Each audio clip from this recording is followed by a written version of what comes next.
നമസ്കാരം. ഋഷിപ്രോക്തം ചാനലിലേക്ക് ഏവർക്കും ഹൃദ്യമായ സ്വാഗതം. ഗായത്രി മന്ത്രങ്ങളിൽ വെച്ചിട്ട് ഓരോരോ ദേവീ ദേവന്മാരുടെ ഗായത്രി മന്ത്രത്തെ പരിചയപ്പെടുത്തി വരികയായിരുന്നു. കഴിഞ്ഞ ദിവസം ഒരു സുബ്രഹ്മണ്യ ഗായത്രി മന്ത്രത്തെ ഞാൻ പരിചയപ്പെടുത്തിയിരുന്നു. ഇന്ന് രണ്ടാമത്തെ സുബ്രഹ്മണ്യ ഗായത്രി മന്ത്രത്തെയാണ് ഞാൻ പരിചയപ്പെടുത്തുന്നത്. കുടുംബസുഖത്തിനും സൽസന്താന ലബ്ധിക്കും ഒക്കെയായിട്ട് നമുക്ക് സുബ്രഹ്മണ്യ ഗായത്രി മന്ത്രത്തെ ജപിക്കാവുന്നതാണ്. ചൊവ്വാദോഷമുള്ളവർ സുബ്രഹ്മണ്യനെ ഭജിച്ചു കഴിഞ്ഞാൽ തീർച്ചയായിട്ടും ഫലം കിട്ടുന്നതാണ്. ദോഷങ്ങൾ ഇല്ലാതായിട്ട് ഗുണഫലത്തെ അത് പ്രദാനം ചെയ്യുന്നതാണ്.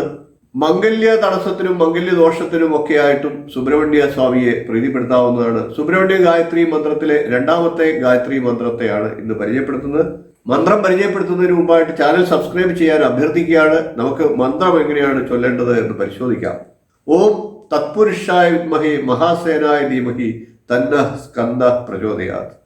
ഓം തത്പുരുഷായ വിദ്മഹേ മഹാസേനായ ധീമഹി തന്ന സ്കന്ദ പ്രചോദയാത്. ഓം തത്പുരുഷായ വിദ്മഹേ മഹാസേനായ ധീമഹി തന്ന സ്കന്ദ പ്രചോദയാത്. ഓം തത്പുരുഷായ വിദ്മഹേ മഹാസേനായ ധീമഹി തന്ന സ്കന്ദ പ്രചോദയാത്. ഓം തത്പുരുഷായ വിദ്മഹേ മഹാസേനായ ധീമഹി തന്ന സ്കന്ദ പ്രചോദയാത്. ഓം തത്പുരുഷായ വിദ്മഹേ മഹാസേനായ ധീമഹി തന്ന സ്കന്ദ പ്രചോദയാത്.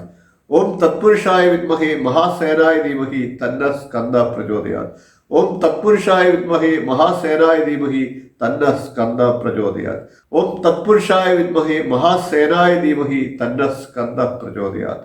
ഇപ്രകാരം ഈ മന്ത്രത്തെ നിത്യം ചൊല്ലുന്നതും കേൾക്കുന്നതും ഒക്കെ വളരെ ശ്രേയസ്കരമാണ്. മംഗല്യദോഷത്തിനും ചൊവ്വാദോഷ ശാന്തിക്കും കുടുംബ ഐശ്വര്യത്തിനും ഒക്കെയായിട്ട് നിത്യം ജപിക്കാവുന്ന മന്ത്രമാണ് സുബ്രഹ്മണ്യ ഗായത്രി മന്ത്രം.